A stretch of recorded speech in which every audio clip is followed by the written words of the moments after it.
And I said, hello, Satan. I believe it's time to go.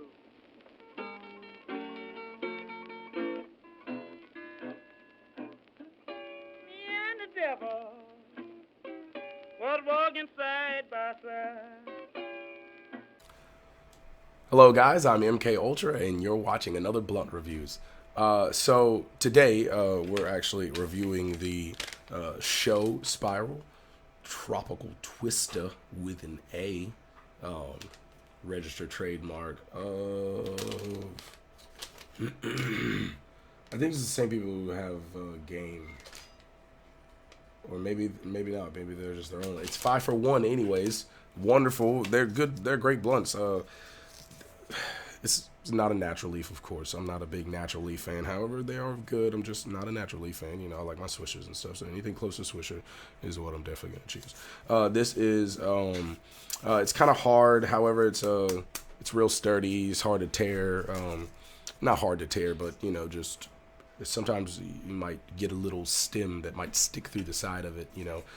This blunt hasn't done that to me yet. So usually, like, sometimes the real cheap ones, when they get wet, they start to like break apart. So there are some real cheap ones out there, you know, like I guess like 50 cents and stuff like that. You know, I've always said this: you get what you pay for. Like the dollar ones are the best ones to go for. Anything under that, and man, I feel bad for you. Like even some of the big blunts, because, you know, actually, you know, even though I call myself a Blunt Reviews, for all you freaking trolls out there, this is a cigarillo. It's not an actual blunt. You know, I went over that in the earlier videos. If you're just joining us and you haven't watched the old videos, this is a cigarillo. It's not an actual blunt. However, on the, you know, just everyday term for a J, you know, some people actually call it a J.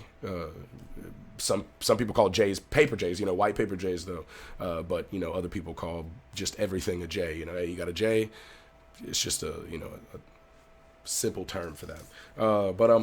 So today I wanted to talk about, by the way, show Spiral, shout out. It's a wonderful blunt. I buy a lot of these. You get 5 of them, man. Like, that's great. Anyways, I wanted to talk about, like, I wanted to dispel some things that, when people are first, you know, Jacksonville just got their, or Florida just got their grow license. Shout out, you know, wonderful. Amendment 2 passed. Lots of people out there, lots of patients out there who are going to get the help that they need, who can now choose to use medicine that's not going to hurt them in the long run. So, I have a lot of people out there who have never really even seen like a cannabis plant growing. You know, it looks a lot differently, you know, after it's been cut down. It looks a lot different after it's been cut down and dried, you know. It just doesn't look the same. It doesn't look alive, you know what I mean? You could tell I were very much alive. Anybody who uses cannabis knows it's very much alive.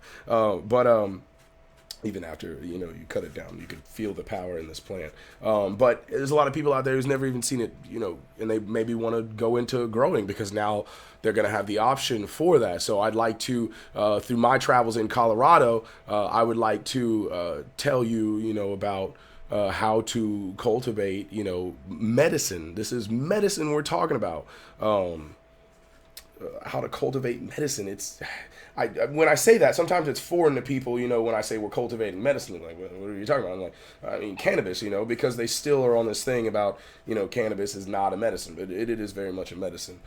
So that's how we must treat it. So when you're growing, there are a lot of things that, there's bad information out there on the internet. Okay, I'm sorry, I'm rolling a J, a blunt at the same time. So, but there's a lot of bad information out there that a lot of people are getting, you know, frankly, I don't know. I just think those myths need to be dispelled. So the first thing we're going to go over today is getting rid of bad growing habits.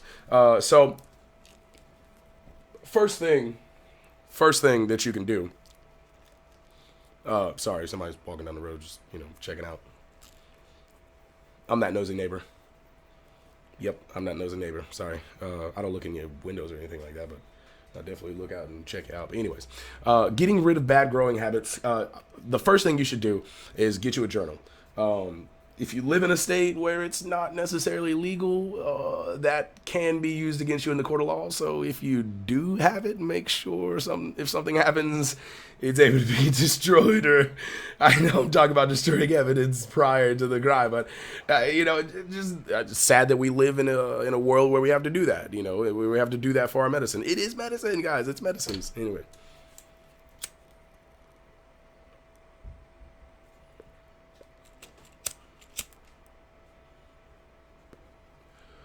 Usually I use a Bic. However, some friends stealing my lighters. Anyways, keeping a grow journal. That's when I talk to other growers out in Colorado. The biggest thing that they talked about was how they had been keeping these elaborate grow journals for many seasons, and this actually likened back to the days of guerrilla growing, because I don't know if my viewers don't know, guerrilla growing is a thing. Cannabis cultivators have had to move out into the wild, into the national forest and things like that, which I'm not condoning, but I'm just, it's happening across the country, and we call those guerrilla growers. But that's from the old days. Now we're a lot more tolerant, and people are actually moving indoors now, where the cannabis is getting like really strong. And I say getting really strong, it just means they are able to control a lot more environmental factors than you would be able to outside. So you're able to push the plant past its maximum potential, or towards its maximum potential. Anyways, keeping a grow journal, and when I mean a journal, I mean like this is everything that you're going to do in your grow room. So I mean everything. So as soon as you walk into the grow room, this should be like a clipboard. This should be a science experiment for you.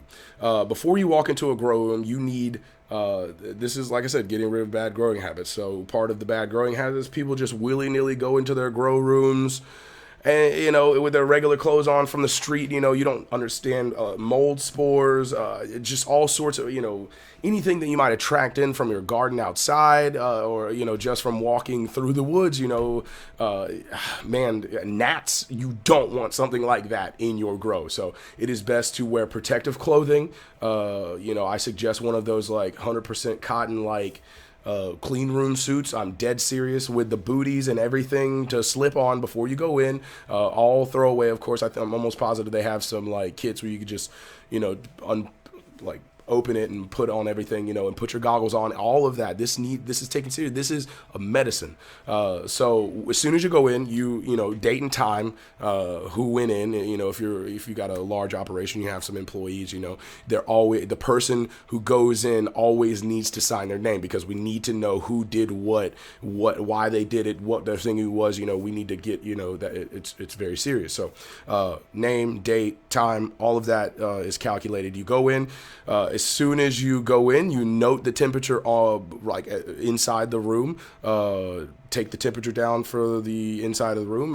Note the temperature that is next to the actual plant itself, because we all know that during different times, especially like right before the lights go out, right before the lights come on, the stomata of the plant are closing up or opening up depending on what time of day it is. So at night, the plant stomata are going to open up and allow the plant to breathe in oxygen and oxygenated water and things like that. So you create this microclimate next to the plant. So the plant creates its own little environment. So you need to make sure you check the temperature of the, right there.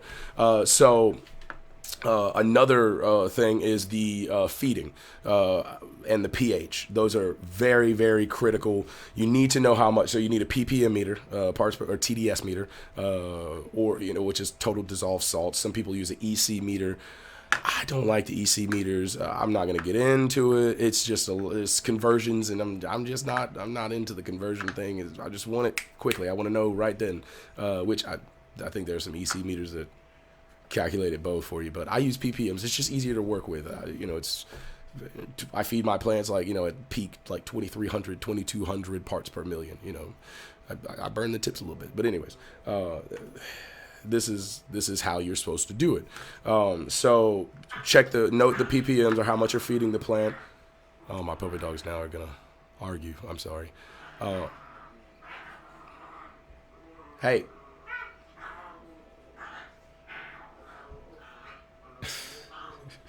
Don't worry about them. Anyways, they're gonna argue. They're just playing anyways. They're puppies. So note the ppms. Note what is going on. How much you're feeding is very critical. The pH, again, very critical. The plant uptakes specific nutrients at specific pH intervals. The pH is too low, it won't take up this nutrients, and you'll get lockout or something like that. The plant pH is too high, it won't do this, it won't do that. It might catch viruses, plant-borne illnesses, things like that. You start to really get into some really hardcore things when you're dealing with pH, and if it's off, and you don't want it off, you want it just right. So that depends on your growing media, or your growing application. If you're doing water or soil, they're two different pHs usually. So depending on your nutrients, all of that, there's a lot of things that you have to take into account. That's why keeping a grow journal is the most important. Growth charts. I like to physically draw out what the plant looks like over a course of a lifetime. I don't know what it is. It's just it does something to it. It gives you more of a better understanding of the plant and the anatomy of the plant. It's better. It's better to, in my opinion, or you could take pictures, whatever you want to do. However, again, that's incrimination if you live in a state that is not legal. So I highly do not advise pictures, but drawing is fine. If you could draw, even just sketch, it's very easy to sketch this plant, especially in its early days. As it gets older, it might get a little complicated, but you start to, and not just that, it's something you can work on, because I definitely got better with sketching plants, sketching the cannabis plant, because it is very intricate. There's a lot of things that you have to take into account for. There's a lot of bins, a lot of pistils, stuff like that. PISTIL, is something completely different, but I'm just letting you know. Times, dates, protective clothing. We already went over that. Air quality, man, this is something that I hear people say all the time. I smoke in my grow room. It may be cool, it may look cool, it's not cool. Don't smoke in your grow room. Don't smoke, especially tobacco products, specifically tobacco products. Not only that, I know a lot of this tobacco may go through a screening. However, there's a specific type of virus that your plant can get from the tobacco plant called the mosaic virus. So it's just not a good idea to have these two things together. You could definitely ruin a lot of money and a lot of time and effort, and that's something that we don't want. A lot of medicine. This is, like I said, this is medicine. We want to treat it like medicine. Whatever you are giving that plant, it is going to take it in. If there's nicotine, it's going to take it in. It's going to, not only that, it's probably going to drastically reduce your yield if you do it a lot, and you actually hurt the plant, because it is possible you can hurt the plant. I've heard stories. There are a lot of stories online. So again, another thing that, dispelling bad growing habits. Don't follow the trends. Find something that works for you and tweak it. Continue to tweak it. It's not all about who can put the most what in their nutrient tank. It's all about fine tuning. This is a plant, and it all it needs is water, light, and food and air, clean air. I mean, it really doesn't need all these nutrients. The marijuana, the cannabis plant is a very strong plant in itself. That's how it's lasted for centuries on this planet already. It has great genetics, especially after being cultivated by human beings for so long. So you don't need all those things. If you're worried about those things, odds are you've gotten a bag seed or something like that, and you just simply, that's your fault. If you want a good grow, the best thing to do is start with good genetics. I should have put that in here.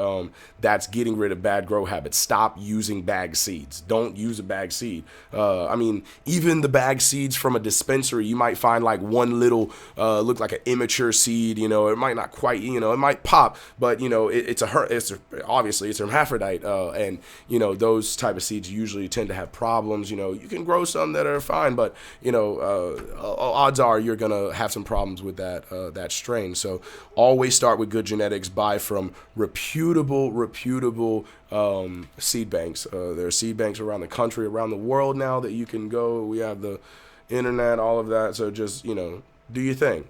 I'd like to dispel a myth about growing cannabis. I love it when I hear this, and it's usually the older people who say it, and I'm starting to not hear it as much. However, hanging your plant upside down. You can't, it's just, you don't do it. It's just, the thinking is that the THC will drain to the tip of the plant. There's THC all throughout the plant. The plant is producing THC, you know what I mean? It doesn't have to drain from the stem down into the leaves of it or anything like that. It's there. It's already there. It's all over the place. You know, that's not how science works. So you don't have to turn your plant and hang it upside down. That's the biggest myth of them all. That's the one myth that I've really heard. And a lot of people, you know, I want to talk about another myth that we found out is not actually a myth through later on, you know, and this comes from an old head again. I've only heard old heads say this.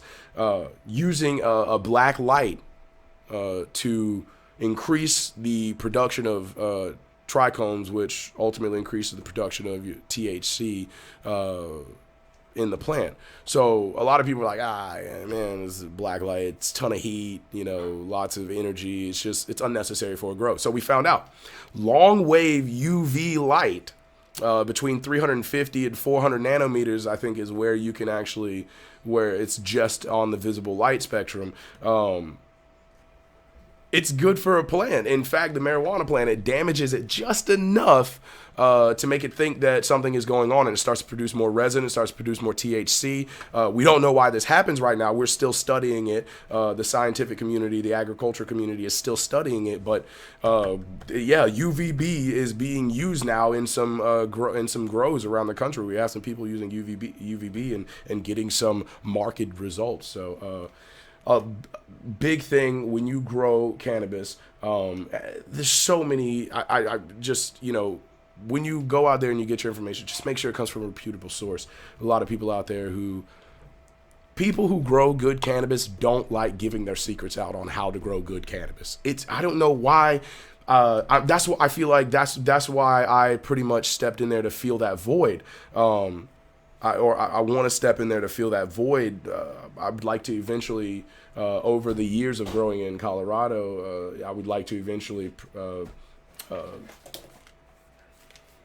publish my grow journal, and it's very detailed, and you know, I've grown plants that look like they should be in a High Times magazine. So, and not everybody can do that, and even with the information on the internet, you're still not able to do that. There's still some things that are not being divulged unless you actually really grow cannabis. You know how to grow cannabis, and you've been growing it for a long time, 30, 40 years, which is some of these breeders, they have been growing for 30, 40 years. They were on the forefront of this whole cannabis activist thing in the 60s. So these guys are big dogs now, you know, and they're breeding, and they're not giving up their secrets very easily.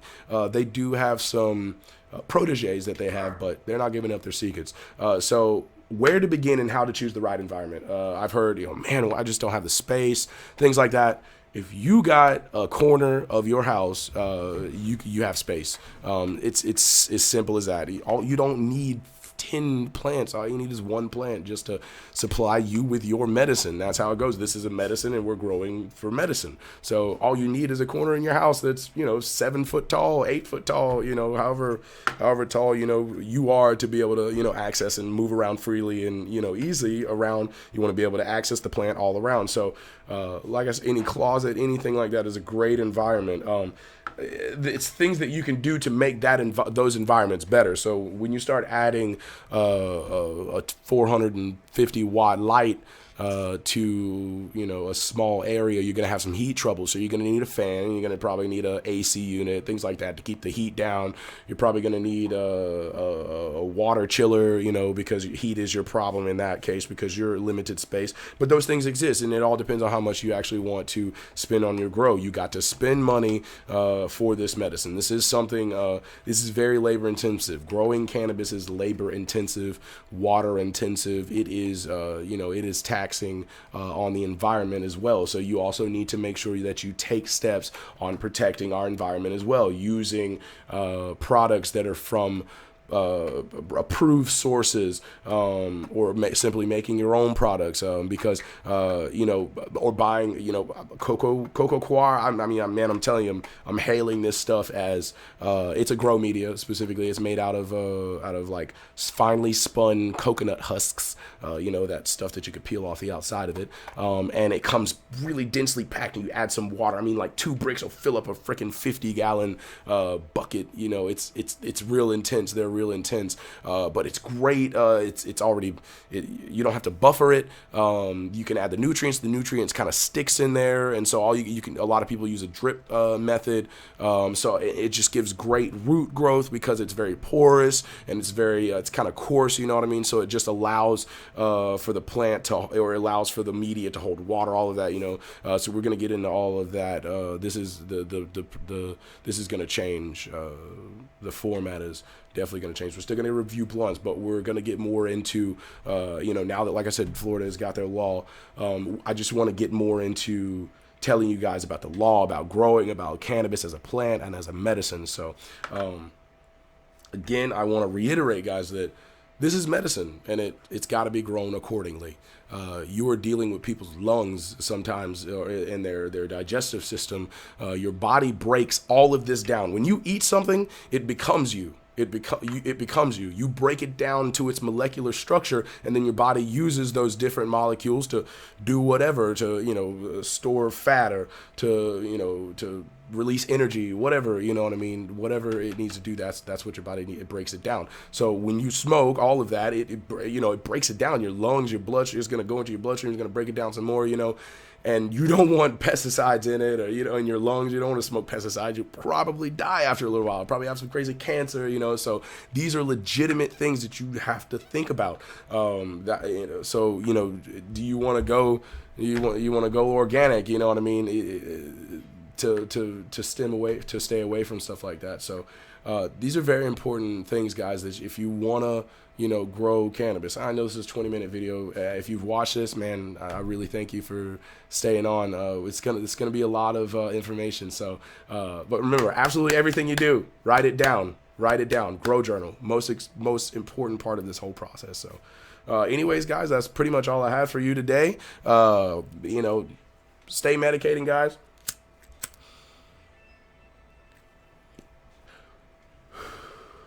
Stay medicated, stay lifted, stay chill. Jacksonville, stay chill. Florida, stay chill, bro. Like I said, we're gonna go over some Trump stuff. Hush up. We're gonna have some cool stuff. We're gonna do some news and stuff like that. We're gonna go over his first 100 days in office, which it's actually amazing. I have no problem with it. So as somebody who was a very big naysayer on Trump. Anyways, that's all for you guys. I'm MK Ultra. Thank you for watching. Peace.